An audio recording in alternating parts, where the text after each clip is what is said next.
坊ちゃん、謎の部屋に迷い込む。不思議な部屋に迷い込んだ坊ちゃんは、見覚えのある人物に遭遇した。好奇心旺盛な坊ちゃんは躊躇なくひっぱたくと、襲われてしまった。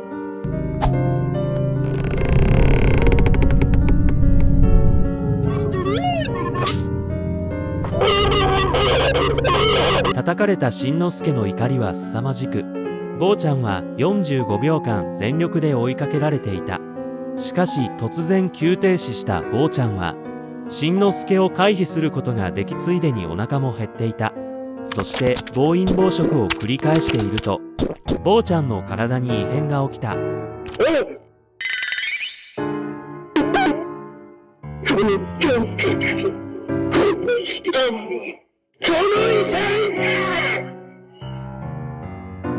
この中に意識がある。